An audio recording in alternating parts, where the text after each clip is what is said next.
Hello, folks. Section 5.7 covers ambiguous cases for the law of signs. So, to recap, when we talked about the law of signs, it said, so the law of signs, it says that A over the sign of A is equal to B over the sign of B, which is equal to C over the sign of C. And this works for any triangle, not just right triangles. But there were limitations. This only works for, I don't want to say it only works. You're going to get unique solutions. Unique solutions. Just meaning one solution, no matter what triangle you're given. So unique solutions for ASA or AAS. So this is saying if I give you two angles and a side, and that side could either be between the two angles or not between the two angles of a triangle, and I ask you to solve the triangle, you're only going to get one solution. And that's because these are congruence theorems from geometry. Congruence theorems. Meaning, if two triangles have two pairs of congruent sides and a congruent angle, then they have to be congruent to each other. Other cases that you might be given are something like if you're given two sides and a non-included angle. So what about SSA? Which SSA, if you recall, this is not a theorem. This is not a congruence theorem from geometry, and it's not a theorem with good reason. So consider this case here. Let's look at this triangle that I have drawn out here, and I want you to suppose I was given some information about this. So let's say I was given that angle C, capital C, is 33 degrees, and side B is 10, and side C is equal to 6. So we know that this angle has to open up to 33 degrees. We know this side 10 has to stay 10. But here's the thing about C, side C, notice they're drawn in red here. There aren't any stipulations on what the angle should be but at angle A. So I could still satisfy these two pieces of information as well as the third. If C is 6 inches, but it is bent this way, creating an obtuse triangle, or I could have, so then I could have this red triangle. Or I could still satisfy 33 degrees in the length of 10, but using this piece, AB or side C, and then get that big triangle. Okay, so that means we have options, and that's what this whole ambiguous case is about, is that sometimes we don't know what kind of triangle might be formed or if a triangle could even possibly be formed. Okay, so here we have two cases. Case one is that A is 90 degrees. Now, when I say A, I need you to understand that that's not necessarily angle A. This angle is just the given angle in the problem. So whatever angle they provide for us, that's what this is referring to with angle A. And same thing, A and B with side lengths, this is not necessarily referring to side A and side B. This A is referring to the given angles side and a different side. Okay, so when we go do some practice problems, we might not always use the letters A and B. So case one is for acute triangles where angle A is less than 90 degrees. And either if we have a side length A and the side length is less than the other side length B, then there are three possibilities. To figure out which possibility you're in, you're actually going to compare side A to B times the sine of A, and either it's going to be less than B times the sine of A, equal to, or greater than, and depending on which one it is, we're going to have no solution. In other words, a triangle can't even be formed. Notice the length of B and the angle that it has to have. If A is too short, we can't even make a triangle. Or we could have one solution, which things work out nicely. Or we have the scenario that I just kind of drew out for you where there could actually be two solutions for the different triangles. Okay, another option for that case one is if A is greater than or equal to B, and in that case we still just have one solution. Case two is if we have an obtuse triangle where A is greater than or equal to 90 degrees. And in that, we end up with, we don't have to compare B times the sine of A or anything. We simply are just going to compare the side lengths. So either the given side's angle is less than or equal to the other side, in which case there's no solution, or A, the given angle side is greater than B, in which there's just one solution. So for your reference, this is in your textbook on page 320 for you to refer back to as necessary.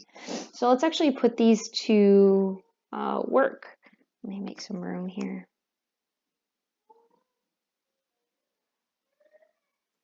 Okay, so I may first ask you some questions such as determine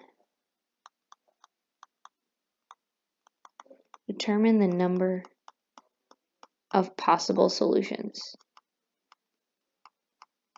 So as we just talked about in those cases, I could have no solution, I could have one solution, or I could have two solutions. So let's do example A. Suppose I give you A is 30 degrees, the angle A is 30 degrees, side A is 8, and B is equal to 10. So going forward, again, what I need you to realize, in this case, the letters do work out well. Angle A is 30 degrees, or capital A, and that's what the charts refer to as capital A, but I would always just reorganize this, and you'll see what I mean on the next example, to group the given angle and the given side together. So this is the given information, so those are, I'm going to call the given A's, and this one could stay as B. So let's look at what we have. Figure out which case we have. So I'm going to look at my given angle, which I have 30 degrees. I'm going to say, okay, 30 degrees is less than 90 degrees. So in that situation, we're going to be looking at case one. So if you look up at the chart at case one, to figure out which scenario I have, I first need to compare A and B to narrow my choices down. So A is 8, B is 10, and 8 is less than 10. Therefore, I'm dealing with one of these scenarios in the top part. And in order to figure out which one, I need to figure out what B times the sine of A is. Okay, so I need to compare A to B times the sine of angle A. So let's go ahead off to the side and figure out what the heck B times the sine of A is. So B is going to be 10. The sine of A, that's going to be 8. And then in your calculator, you're just going to type this in. 10 times the sine of 8 is actually going to be 5. So B times the sine of A is 5. We already know side A is 8. And 8 is greater than 5. So now let's go back to our chart and look at which scenario we have. So we have this third scenario where A is greater than B times the sine of A, which means we have two solutions.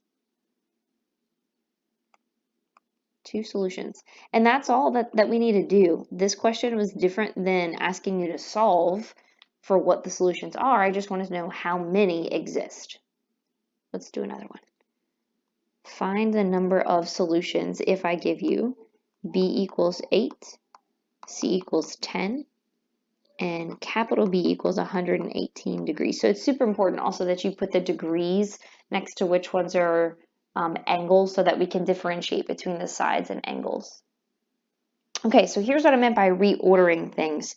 If I were you, I would go ahead and kind of regroup and put my given angle first. So 118 degrees, put its corresponding side next, and then put the other side last.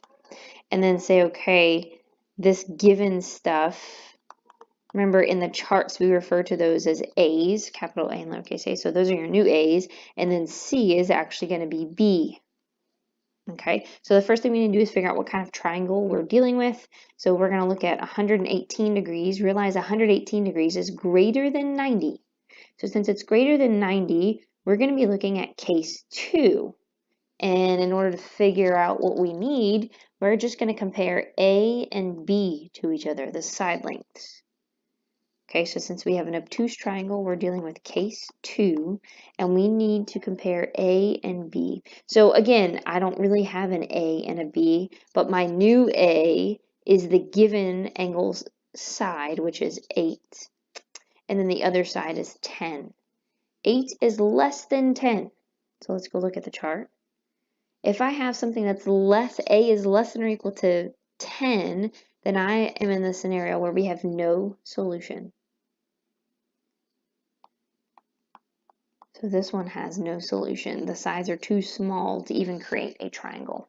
Okay, so that's how to determine the number of solutions. Now let's actually go over an example of finding the solutions.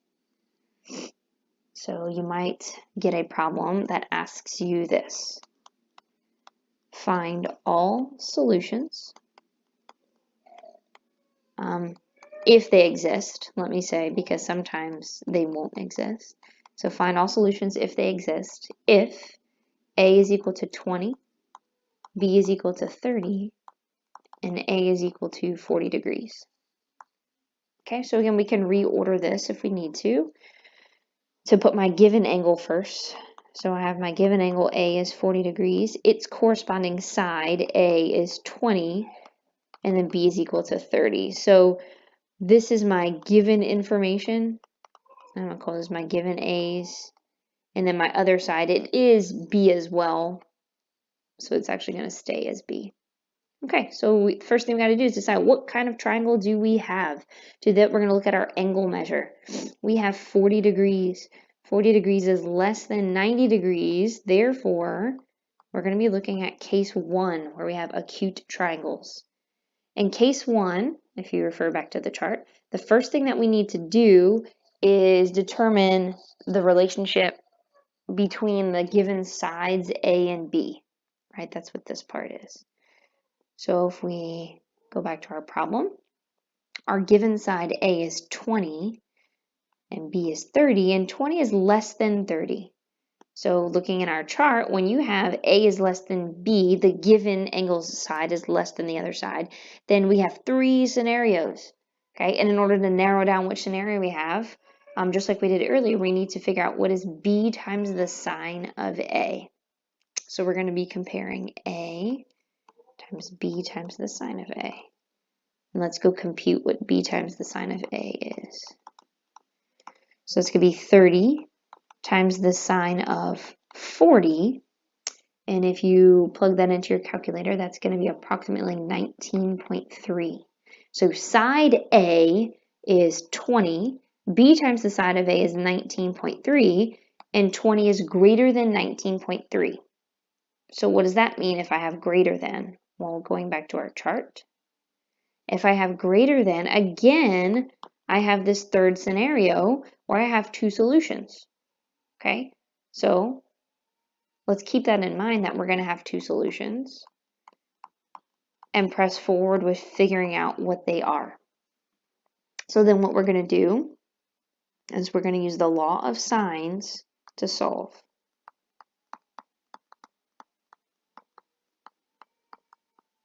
Okay, so the law of sines, if you recall, says A over the sine of A is equal to B over the sine of B.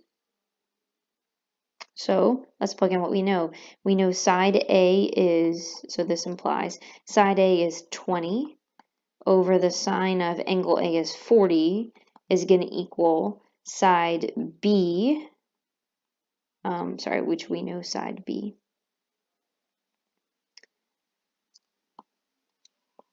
Side B is 30 over the sine of B. Now this one looks a little bit complicated compared to some of the ones that we've had to solve before, but either way, we can cross multiply, or you can multiply both sides by the sine of B. Okay, so I'm also going to switch these sides so that 30 is by itself. So then I get 30 equals, actually I don't need to do that. That'll make things look a little bit more complicated. I'm not going to switch their sides, I'll leave them where they are. So then I have 20 times the sine of b over the sine of 40, and that's equal to 30. Now, if I leave this kind of as two separate fractions, and I actually compute what this is, so in your calculator, if you compute 20 over the sine of 40, you're going to get about 31.1 times the sine of b is equal to 30. Now, I recommend you not rounding it on paper and then re-entering it in your calculator. I'd keep that value, that 31.1 and that long decimal, keep that in your calculator.